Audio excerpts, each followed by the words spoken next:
নমস্কার, আশা করি সকলে ভালো আছেন, সুস্থ আছেন। আজকে অনেক দিন পরে চলে আসলাম লোকনাথ শিল্পালয়ে। সরস্বতী পূজার পরে তেমন একটা আসা হয়নি। সরস্বতী পূজার সময় মানে সরস্বতী পূজার কিছুদিন আগেও আমি অনেকবার লোকনাথ শিল্পালয়ে এসেছি। আজকে আবারও চলে আসলাম লোকনাথ শিল্পালয়ে, কারণ সামনেই আসছে বাসন্তী পূজা, হাতে গোনা আর কিছুদিন মাত্র বাকি রয়েছে। আজকে 18 তারিখ। আমি যতটুকু জানি বাসন্তী পূজার সামনের মাসের 3 তারিখ থেকে শুরু।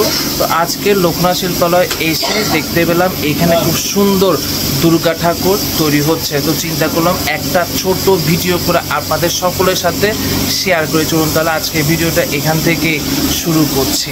আমি ফার্স্ট আপনাদেরকে একটা খুব সুন্দর সরস্বতী ঠাকুর দেখাই। এই যে খুব সুন্দর সরস্বতী ঠাকুর, যদিও বা এখনও কিন্তু রঙের কাজটুকু শুরু হয়নি। যতটুকু আমি বুঝতে পারছি 3 থেকে 4 দিনের মধ্যে রঙের কাজটুকু শুরু হবে। আমি আরেকটু সামনের দিকে এগিয়ে যাই। এই যে কি সুন্দর দেখুন, বিশেষ করে মায়ের মুকুটটা যদি দেখে আপনাদেরকে, খুবই সাথে রয়েছে বীণা।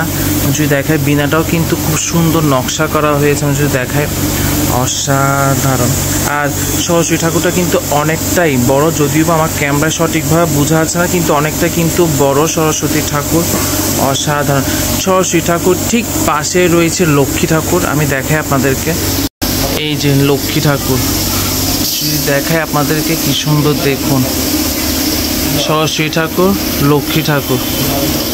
সরস্বতী ঠাকুর আর লক্ষ্মী ঠাকুর ঠিক অপোজিটে রয়েছে মা গঙ্গা। এই যে অনেকটা কিন্তু বড় প্রতিমা, বিশেষ করে মায়ের মুখটা কিন্তু অনেকটাই বড়। আমি যদি দেখে আপনাদেরকে, আর মুকুটও কিন্তু খুব সুন্দর আপনার কাজ করা হয়েছে। আমি যদি একটু জুম করিয়ে দেখুন কি সুন্দর মায়ের মুকুটে কাজ করা হয়েছে, একদম চোখ টানা মা গঙ্গা। অসাধারণ। আর মায়ের অলংকার যদি দেখে, মায়ের অলংকারও কিন্তু খুব সুন্দর কাজ করা হয়েছে, দেখুন খুবই সুন্দর। আমি এই মুহূর্তে রয়েছি চট্টগ্রামের লোকনাথ শিল্পালয়ে। কারা কারা আপনারা আমাকে চট্টগ্রাম থেকে এই মুহূর্তে দেখছেন অবশ্যই কিন্তু কমেন্ট করে জানাবেন। এখন আমি আপনাদেরকে দেখাবো লোকনাথ শিল্পালয়ে বাসন্তী পুজো উপলক্ষে দুর্গা ঠাকুরের প্রতিমা প্রস্তুতি। চলুন তাহলে।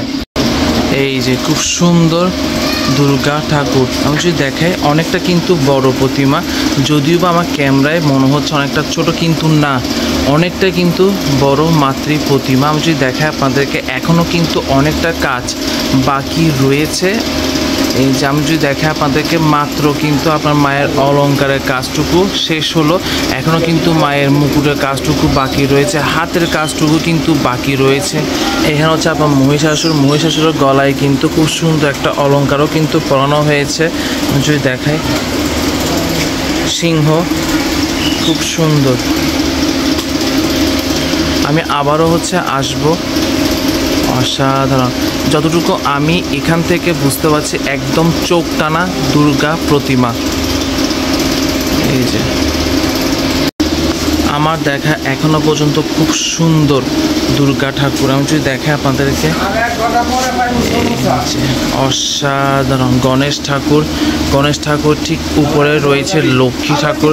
লক্ষ্মী ঠাকুরের ঠিক পাশে রয়েছে মা দুর্গার ঠিক পাশে রয়েছে সরস্বতী ঠাকুর। আর সরস্বতী ঠাকুর ঠিক নিচে এখানে রয়েছে আপনার কার্তিক ঠাকুর। কি সুন্দর। লক্ষ্মী ঠাকুর যে অলংকার দেখতে পাচ্ছেন, এই অলংকারও কিন্তু খুব সুন্দর আপনার নিখুঁত কাজ করা হয়েছে। যদিও বা আমার ক্যামেরা হয়তো বা সঠিকভাবে বোঝা যাচ্ছে না, আপনি যখন লোকনাথ শিল্পালয় এসে সরাসরি দেখবেন তখন আরও ভালো লাগবে আপনার থেকে। আমি যদি দেখাই আপনাদেরকে, কি সুন্দর দেখুন। অসাধারণ। রঙের কাজটুকু আমার মনে হয় আরও 4-5 দিন পর থেকে শুরু হবে, কারণ পুজোর বাকি এখনও অনেকটা দিন রয়েছে। যতটুকু আমি জানি এপ্রিল মাসের 3 তারিখ থেকে বাসন্তী পুজো শুরু হবে, তো অনেকটা দিন এখনও বাকি রয়েছে বলা যেতে পারে। এই যে গণেশ ঠাকুরটা কি সুন্দর রয়েছে দেখুন, খুবই সুন্দর। সিংহটা দেখায় আপনাদেরকে, কি সুন্দর। অসাধারণ। মহিষাসুর, কার্তিক ঠাকুর,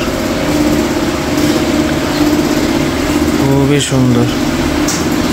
আর আমি যদি এখন আপনাদেরকে দেখাই, এটা হচ্ছে মা শীতলা ঠাকুর। তো আমাকে কাকু বলেছে 22 তারিখ হচ্ছে শীতলা পুজো রয়েছে উত্তর নালাপাড়াতে। এখনও কিন্তু মাত্র রঙের কাজটুকু হচ্ছে শুরু হবে।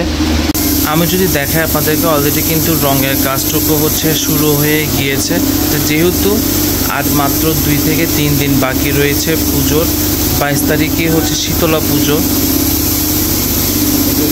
আমি চেষ্টা করব বাসন্তী পূজার আগে আরও 2 থেকে 3 বার আসার, কিন্তু আমার একটাই রিকোয়েস্ট থাকবে, যারা যারা এখনও আমার ইউটিউব চ্যানেল সাবস্ক্রাইব করেননি, প্লিজ যদি আমার ভিডিও ভালো লেগে থাকে তাহলে কিন্তু অবশ্যই সাবস্ক্রাইব করবেন। আমার ফেসবুক পেজও রয়েছে স্টে উইথ রজত। আজকের মতো তাহলে ছোট ভিডিওটা এখানে শেষ করছি। যদি ভালো লাগে তাহলে কিন্তু অবশ্যই শেয়ার করবেন। শেয়ার করলে হচ্ছে আমার কোনো লাভ হবে না, কিন্তু শেয়ার করলে আরও অনেকজন, বিশেষ করে যারা চট্টগ্রামের বাইরে রয়েছেন, তারাও কিন্তু দেখার সুযোগ পাবেন। নমস্কার।